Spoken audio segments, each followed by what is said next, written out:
Hello दोस्तों, क्या हाल है आप लोगों के। Welcome to our channel learn to earn. आज की इस वीडियो के अंदर हम डिस्कशन करने वाले हैं कि ऑडिट रिपोर्ट के अंदर क्या चीज़ें लिखी होती हैं। आपको जब फाइनेंशियल रिजल्ट्स आते हैं तो आपको क्या पढ़ना चाहिए, उसके अंदर किस तरीके से पढ़ना चाहिए, वो सारी चीज़ों के बारे में आज हम डिस्कशन करने वाले हैं। ऑलरेडी हम रिजल्ट्स को कैसे पढ़ना है, कैसे उसको एनालाइज करना है, ऑलरेडी हम उसके बारे में डिस्कस कर चुके हैं। मैं उसकी वीडियो का लिंक आई बटन पे भी डाल दूंगा और डिस्क्रिप्शन में भी दे दूंगा। तो आज की इस वीडियो में बात करेंगे ऑडिट रिपोर्ट के बारे में।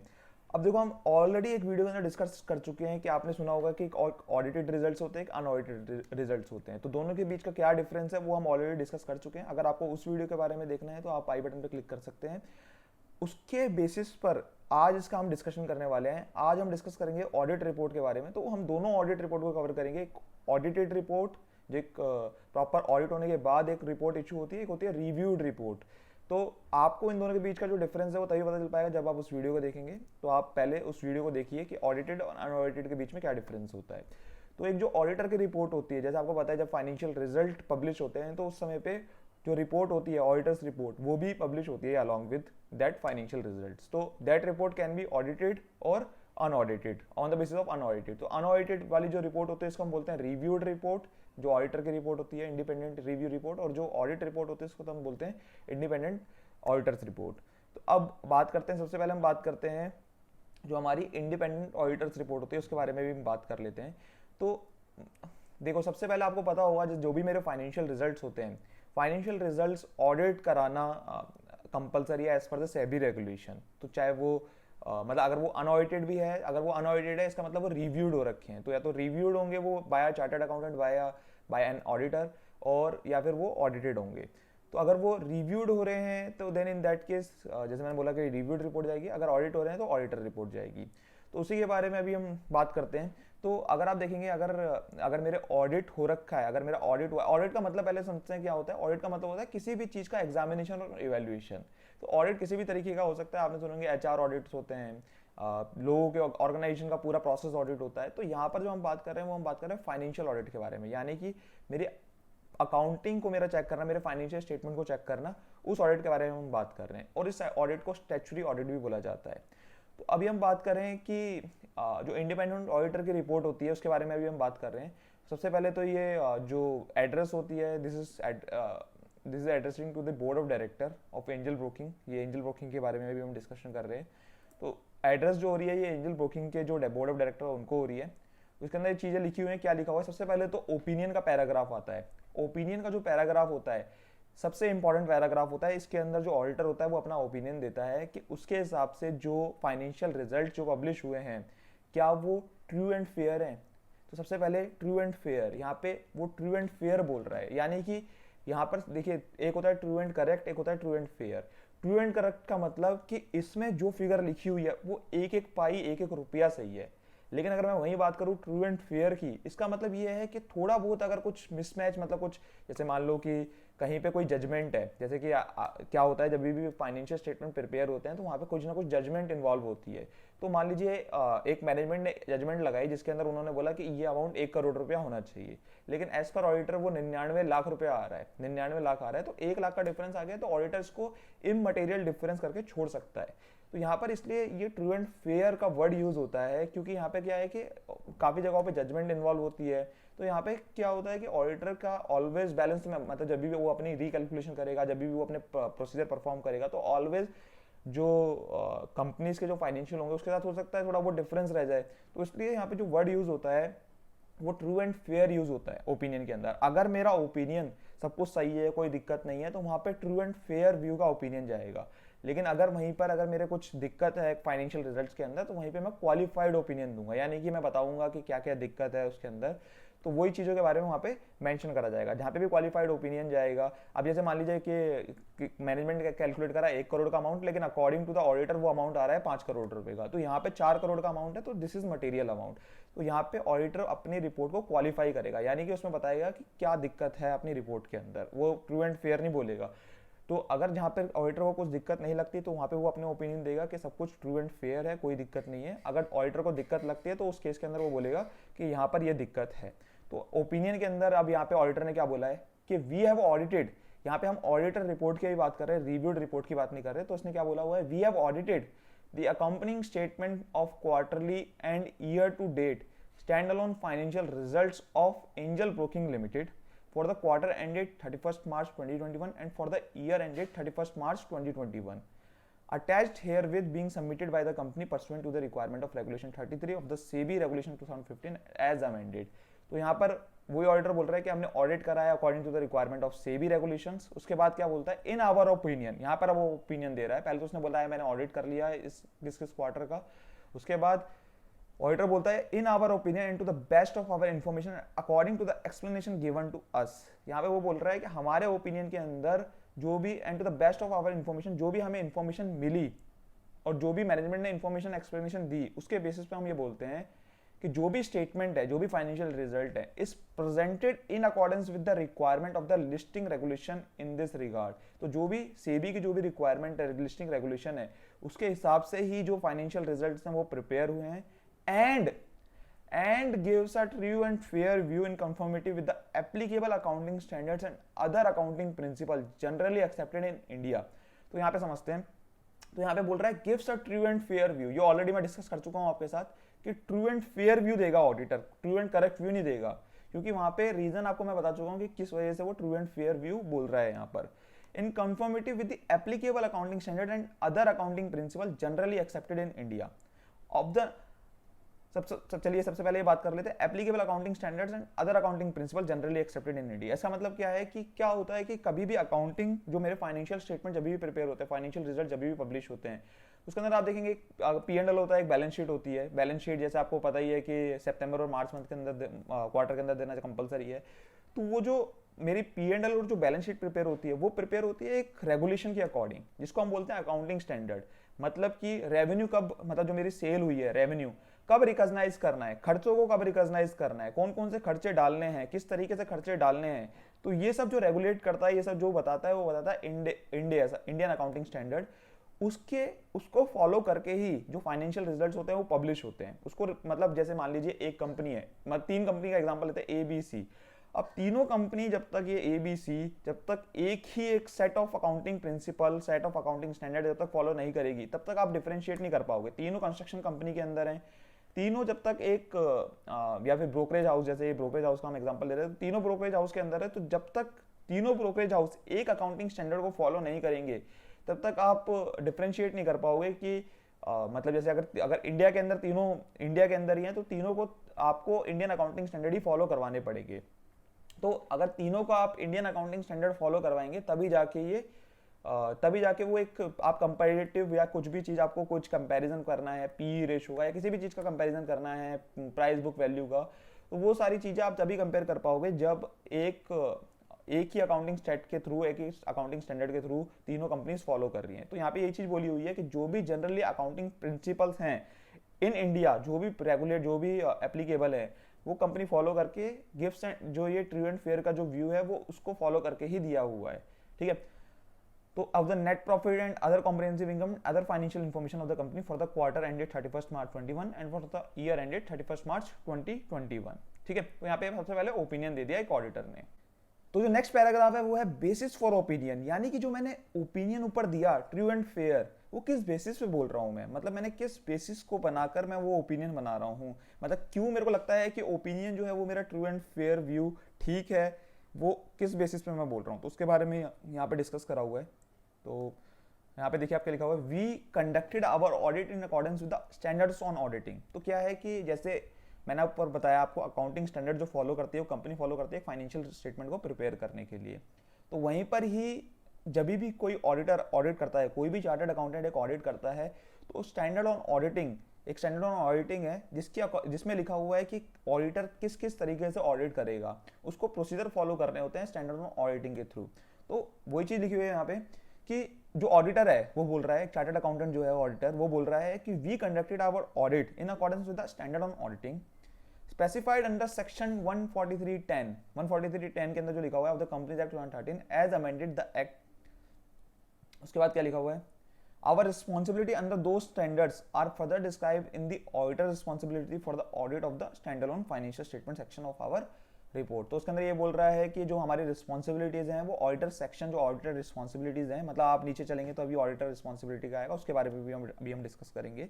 उसके अंदर सारी चीज़ें मेंशन है, उसी चीज़ के बारे में यहाँ पे बताया जा रहा है। We are independent of the company in accordance with the code of ethics issued by the Institute of Chartered Accountant of India, together with the ethical requirements that are relevant to our audit of the financial statement under the provision of the Act and the rules therein, and we have fulfilled our other ethical responsibility in accordance with these requirements and the code of ethics. We believe, चलिए यहाँ तक समझते हैं। पहले यहाँ तक यही बोलना चाह रहा है कि हम इंडिपेंडेंट है कंपनी के, जो हमने कोड ऑफ इथिक्स हैं, जो इंस्टीट्यूट जो इशू करता है हमारा institute, the institute of chartered accountant of India, वो उसको हम फॉलो कर रहे हैं। और जो हम इंडिपेंडेंट हैं, हमने ऐसा नहीं है कि हम कोई मैनेजमेंट के कोई रिलेशन में हैं या कोई ऐसा इंडिपेंडेंस की एक डेफिनेशन है, हम इंडिपेंडेंट हैं फ्रॉम द कंपनी। तो वही चीज़ यहाँ पे बताई जा रही है। उसके बाद we believe that the audit evidence obtained by us is sufficient and appropriate to provide a basis for our opinion. तो जब ओपिनियन दिया है एक ऑडिटर ने, तो कहीं ना कहीं वो क्या करता है, जब भी एक ऑडिटर ओपिनियन देता है तो वहाँ पे क्या होता है, आपको पता है जैसे कोई भी एक एंटिटी है, उसके अंदर lakhs of crores of transaction होती है। तो लैक्स और करोड्स ऑफ ट्रांजेक्शन जो हो रही है, आप ब्रोकरेज फर्म है, आप कोई भी इसके अंदर देखते हैं, आपके इतने कस्टमर्स हैं, इतने लोग पैसा डाल रहे हैं, निकाल रहे हैं, ब्रोकरेज जा रही है, तो हर ट्रांजैक्शन को तो चेक नहीं कर सकते, तो सैंपल बेसिस पे, रैंडम बेसिस पे चेक करते हैं। तो यहाँ पे वही चीज़ बोली जा रही है कि जब भी उन्होंने ओपिनियन बनाया अपना, जो ओपिनियन क्या है, ओपिनियन यही है कि ट्रू एंड फेयर व्यू है। तो जो वो ओपिनियन बनाया, ओपिनियन बनाते वक्त उन्होंने सफिशिएंट ऑडिट एविडेंस ऑब्टेन करे हैं, जो कि सफिशिएंट है जो ओपिनियन बनाने के लिए, ठीक है सर, सफिशिएंट एंड अप्रोप्रिएट, तो मतलब उन्होंने ऑब्टेन करे हैं। उसके बाद अगर मैं नेक्स्ट चलूँ तो उसके बाद आती है मैनेजमेंट की रिस्पॉन्सिबिलिटी। तो मैनेजमेंट की यहाँ पे रिस्पॉन्सिबिलिटी उन्होंने डिफाइन कर दी है कि ऐसा नहीं है कि मैंने ऊपर बोल दिया, ऑडिटर ये बोलना चाह रहा है, ऐसा नहीं है मैंने ऊपर बोल दिया कि सब कुछ ट्रू एंड फेयर है तो मैनेजमेंट अपनी रिस्पॉन्सिबिलिटी से अलग हो जाएगा। यहाँ पे मैनेजमेंट रिस्पॉन्सिबिलिटी को भी डिफाइन करा जा रहा है। कहने का मतलब यह है कि सबसे पहले जो प्राइमरी रिस्पॉन्सिबिलिटी होती है फाइनेंशियल रिजल्ट्स प्रिपेयर करने की, वो मैनेजमेंट की होती है। सेकेंडरी जो होती है वो चेकिंग एंड ऑल, वो सारी ऑडिटर्स की होती है। तो प्राइम जो मैनेजमेंट अपनी रिस्पॉन्सिबिलिटी से दूर नहीं जा सकता, तो अपनी रिस्पॉन्सिबिलिटी, मैनेजमेंट की जो रिस्पॉन्सिबिलिटी है, ऑडिटर स्पेसिफिकली बताया जाता है कि मैनेजमेंट की क्या क्या रिस्पॉन्सिबिलिटी है फाइनेंशियल स्टेटमेंट को, फाइनेंशियल रिजल्ट्स को लेकर। The statement has prepared on the basis of stand alone annual financial results. The board of directors of the company are responsible for the preparation and presentation of the statement that gives a true and fair view of the net profit and other comprehensive income of the company and other financial information in accordance with the applicable accounting standard prescribed under section 133 of the act, read with relevant rules issued and thereunder and other accounting principles generally accepted in India and in compliance with regulation 33, जो कि आपका सेबी का requirement है regulation 33 की। एक बार नीचे आ जाते फटाफट, वही चीज़ लिखी हुई है जैसे ऑडिटर के अंदर लिखी हुई थी कि किस तरीके से जो फाइनेंशियल स्टेटमेंट है किस तरीके से प्रिपेयर होनी चाहिए, तो उसी की चीज़ के बारे में यहाँ लिखा हुआ है। This responsibility also includes maintenance of adequate accounting records in accordance with the provisions of this act for safeguarding of the assets of the company and for preventing and detecting frauds and other irregularities, selection and application of appropriate accounting policies, making judgment and estimates that are reasonable and prudent, and the design, implementation and maintenance of adequate internal financial controls that were operating effectively for ensuring the accuracy and completeness of the accounting records relevant to the preparation and presentation of the statement that give a true and fair view and are free from material misstatement whether due to fraud or error। तो यहाँ पे यही बोला जा रहा है कि जो भी रिस्पॉन्सिबिलिटी है वो मैनेजमेंट की है कि वो ठीक से accounting policy, accounting standard apply कर रहे हैं, जो भी उनको एस्टीमेट कहीं पे लेना है, जजमेंट कहीं पे लेनी है, वो सही से अप्लाई करी जा रही है। इंटरनल फाइनेंशियल कंट्रोल जो है वो कंपनी के वो अच्छे हैं, क्योंकि जब कंट्रोल्स अच्छे होंगे तभी जाके फाइनेंशियल रिजल्ट्स जो होंगे वो सही बनेंगे, क्योंकि कहीं ना कहीं कंट्रोल्स हमारे फाइनेंशियल्स के ऊपर इम्पैक्ट डालते हैं। और कोई भी ऐसा फ्रॉड या एरर नहीं है फाइनेंशियल स्टेटमेंट के अंदर, वो सारी की सारी जो चीज़ें हैं वो यहाँ पे मैनेजमेंट की रिस्पॉन्सिबिलिटी डिफाइन कर दी जाती है। उसी तरीके से in preparing the statement the board of director are responsible for assessing the company's ability to continue as a going concern, disclosing as applicable matters related to going concern and using the going concern basis of accounting unless the board of directors either intends to liquidate the company or to cease operation or has no realistic alternative but to do so. The board of directors are also responsible for overseeing the company's financial reporting process. तो यहाँ पे यही बोला जा रहा है कि company ऐसा है गोइंग कंसर्न बेसिस पे ये फाइनेंशियल रिजल्ट्स प्रेजेंट करते हैं। गोइंग कंसर्न यानी कि कंपनी का कोई भी प्लान नहीं है अपकमिंग फ्यूचर के अंदर डिसॉल्व होने का, ठीक है। तो वही चीज़ यहाँ पे बोली जा रही है कि कोई भी ऐसा कोई प्लान नहीं है डिसॉल्व होने का, गोइंग कंसर्न बेसिस पे फाइनेंशियल रिजल्ट्स प्रिपेयर करे गए हैं। अब नेक्स्ट बात जो आती है वो आती है ऑडिटर्स की रिस्पॉन्सिबिलिटी। यहाँ पे ऑडिटर्स अपनी भी रिस्पॉन्सिबिलिटी बताता है, मैनेजमेंट की रिस्पॉन्सिबिलिटी तो बता दी, मतलब आप ये देखिए उसने अपनी मैनेजमेंट की रिस्पॉन्सिबिलिटी बता दी कि क्या क्या मैनेजमेंट की रिस्पॉन्सिबिलिटी है। प्राइमरी रिस्पॉन्सिबिलिटी इन सारी चीज़ों की मैनेजमेंट की है, नॉट ऑफ ऑडिटर। ऑडिटर का काम है सिर्फ एग्जामिनेशन, समझिए इस चीज़ को। सारी चीज़ें जितनी भी चीज़ें हैं ये सारी चीज़ें मैनेजमेंट इंप्लीमेंट करेगा, ठीक है, मैनेजमेंट लाएगा। चाहे वो मतलब किस तरीके से फाइनेंशियल स्टेटमेंट बनानी है, किस तरीके से कंट्रोल्स करने हैं, सारे मैनेजमेंट की रिस्पॉन्सिबिलिटी है। Auditor is just responsible to verify those controls, financial results and give a true and fair view, अगर उसके अंदर ट्रू एंड मतलब गिव देयर ओपिनियन बेसिकली। तो he is responsible for that only. तो यहाँ पे ऑडिटर्स रिस्पॉन्सिबिलिटी भी उसने डिफाइन करी कि ऑडिटर्स की क्या रिस्पॉन्सिबिलिटी है। Our objective are to obtain reasonable assurance whether the statement as a whole is free from material misstatement, whether due to fraud or error, and to issue an audit report that includes our opinion। ठीक है, ये सारी चीजें हम discuss कर चुके हैं already. Reasonable assurance is a high level of assurance but is not a guarantee, समझिए इस चीज को, but is not a guarantee that an audit conducted in accordance with SA will always detect a material misstatement when it exist. यहाँ पे क्या बोल रहा है वो ऑडिटर, क्या बोल रहा है कि मैंने अपनी तरफ से तो भाई चेक कर लिया है, समझिए इस चीज को, मैंने अपनी तरफ से तो चेक कर लिया है और मुझे लगता भी नहीं है कि कोई दिक्कत है, लेकिन अगर इसमें कोई दिक्कत होगी तो reasonable assurance is a high level assurance but not a guarantee. ऐसा नहीं है कि क्योंकि मैं क्या आपको बोल रहा हूँ, वही चीज मैं आपको बोल रहा हूँ, there are crores of transactions, ठीक है। जो करोड्स ऑफ ट्रांजेक्शन है उस पर तो सिर्फ मैनेजमेंट ही एक रिस्पॉन्सिबल पर्सन है, क्योंकि management knows everything about the organisation. तो management is responsible for the identification of fraud, irregularities और जो फाइनेंशियल प्रेजेंटेशन है, controls and all. But auditor can not check the all the transaction of 1 crore transaction. तो auditor selective basis पर check करता है, appropriate, जैसा भी ऊपर लिखा होता है, ऑडिट एविडेंस जो ऑब्टेन करता है वो सफिशिएंट भी होते हैं और अप्रोप्रिएट भी होते हैं, but they can not check 100% which is next to impossible. तो यहाँ पे यही चीज बोलना चाह रहा है कि जो essays will always detect a material when it तो यहाँ पे यही चीज बोला है, but is not a guarantee. तो मिसस्टेटमेंट कैन अराइज, समझिए मिसस्टेटमेंट कैसे कैसे हो सकती है फाइनेंशियल रिजल्ट्स के अंदर। Misstatement can arise from fraud और error and are considered material if individually or in the aggregate they could reasonably expected to influence the economic decision of user taken on the basis of statement। तो misstatement जो है किस किस वजह से arise हो सकती है वो यहाँ पे बताया जा रहा है कि जब मान लीजिए रेवेन्यू में एग्जांपल लेते हैं, किसी कंपनी के रेवेन्यू के अंदर 10,000 करोड़ का टर्नओवर आ रहा है, बट एक्चुअली वो 5,000 करोड़ का टर्नओवर होना चाहिए था। तो वहां पे जो 5,000 करोड़ का जो टर्नओवर का जो डिफरेंस है उसकी वजह से कोई भी एक शेयर होल्डर का डिसीजन इन्फ्लुएंस हो सकता है, तो वो मेरी मिसस्टेटमेंट मानी जाएगी। लेकिन मान लीजिए एग्जांपल देते हैं 10,000 करोड़ का मेरा रेवेन्यू आना चाहिए था एक कंपनी के अंदर, बट उसके अंदर गलती से रिपोर्ट हो रखा है 10 करोड़ 1 लाख का टर्नओवर, तो 1 लाख ज्यादा से टर्नओवर रिपोर्ट हो रखा है, तो this is not a material misstatement, this is not a misstatement basically, मतलब its misstatement by only 1 lakh rupees. तो this will not influence the economics decision of the user, ठीक है। तो अब नेक्स्ट पढ़ते हैं, नेक्स्ट क्या लिखा हुआ है ऊपर आगे थोड़ा सा। As part of an audit in accordance with SAs we exercise professional judgement and maintain professional scepticism throughout the audit, ठीक है। तो यहाँ पे यही बोलना चाह रहा है कि हमने एसेस के अकॉर्डिंग करा है और अपना जो प्रोफेशनल जजमेंट है, मतलब जो उनके प्रोफेशनल एक्सपीरियंस है, प्रोफेशनल जजमेंट है, वो अप्लाई करा है, और प्रोफेशनल स्केप्टिज्म उन्होंने रखा था, मतलब कि आप ये समझिए कि एक क्वेश्चनेबल माइंड रखा था उन्होंने अपना, कि हाँ मतलब इसमें कुछ कहीं पे भी कुछ उनको लगता है तो उस समय पे उन्होंने उसके ऊपर काम करा था, मतलब क्वेश्चनेबल माइंड था उनका। तो वही चीज बोलना चाह रहे हैं यहाँ पर। वी ऑल्सो, फिर उसके बाद उन्होंने बता रखा है कि we also identify and assess the risk of material misstatement of the statement, whether due to fraud or error, design and perform audit procedure responsive to those risks। ये ऑलरेडी सारी चीजें हम डिस्कस कर ही चुके हैं, बट फिर भी यहाँ पर इन्होंने अपनी रिस्पॉन्सिबिलिटी को मेंशन कर रखा है। and obtain audit evidence that is sufficient and appropriate to provide a basis for our opinion. The risk of not detecting a material misstatement resulting from fraud is higher than for one resulting from error, as fraud may involve collusion, forgery, intentional omission, misrepresentation or the override of internal controls.